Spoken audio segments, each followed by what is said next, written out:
Looks like we're in for a treat today. The Hyperscan by Mattel, the same company that made the Intellivision and the Power Glove. They also made every toy from He-Man to Barbie.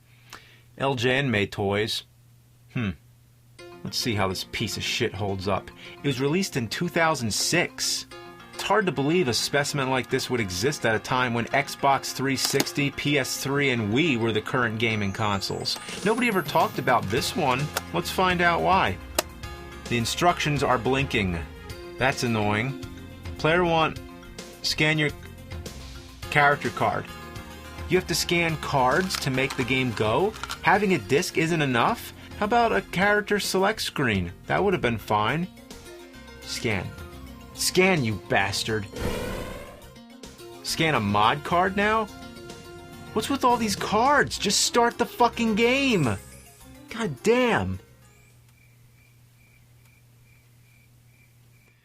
The cards were sold separately, so the idea was to combine card collecting with video gaming. Yeah, how about fucking Pogs, too? The fact that you always need to be scanning cards means you have to keep the game console on your lap, calling back to the Atari 2600 days where all the switches were on the console. It's still loading. Hyperscan. Yeah, it's really hyper.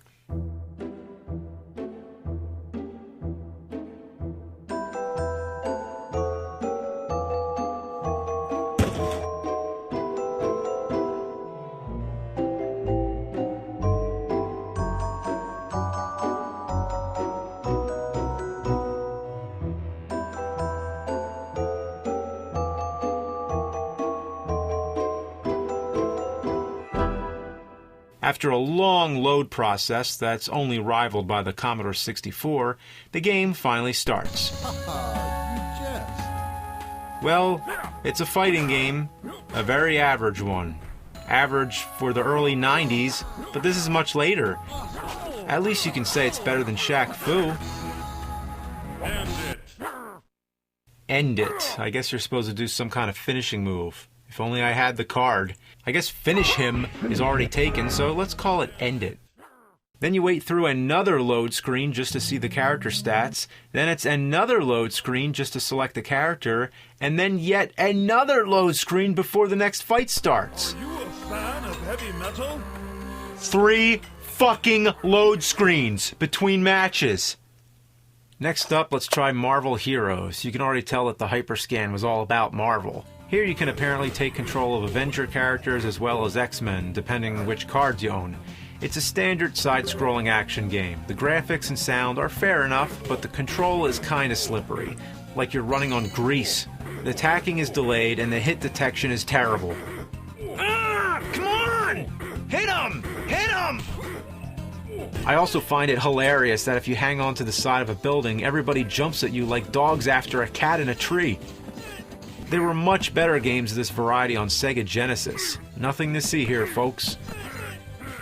Then there's Interstellar Wrestling League. It's strangely quieter than the other games. I've never encountered that issue before, where the games have inconsistent volume. Even the scanning is inconsistent. This time it seems like I have to hold the card in place instead of swiping it.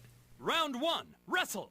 Oh, my face. Here we have a humorous fighting game with controls way more awkward than X-Men. It sort of reminds me of Clay Fighter with its comedic elements, but instead of being charming, it comes off as just plain weird. I like pie. I like to have pie every day. Besides, why are they calling it wrestling when they're not even wrestling? And yes, he just turned into a cheeseburger.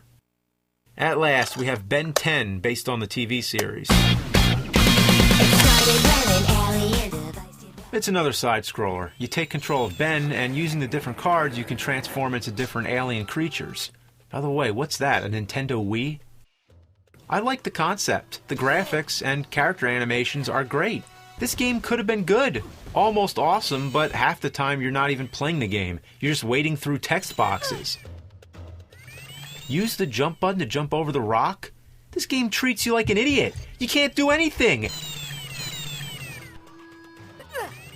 Every step you take, the game pauses and another text box comes up. It's like Castlevania 2 Simon's Quest, but multiplied 1,000 times. It's like they took the most annoying part of one game and made it the whole game 20 years later. This game is so recent, it came out after I already critiqued Simon's Quest. Couldn't anybody learn? I was already 11 episodes in by the time this shit hit the market in October 2006. The text boxes can freeze you in mid-air as you're trying to jump over a hole. When it unfreezes, you lose your momentum and fall to your death. I'm trying to jump! Leave me alone! Let me play the game! I can't read it anyway because they somehow put the text on the background layer. How did somebody let this get so fucked up? These text boxes are your worst enemy and unholiest of gaming nightmares. Fuck! You know, I played almost the entire library for it. There's also a Spider-Man game that I don't own, but that's 5 games. They made 5 games total for this piece of garbage. That's less games than the Virtual Boy. Well, at least it's not as bad as the R-Zone. Hyperscan. Hyper fucking shit.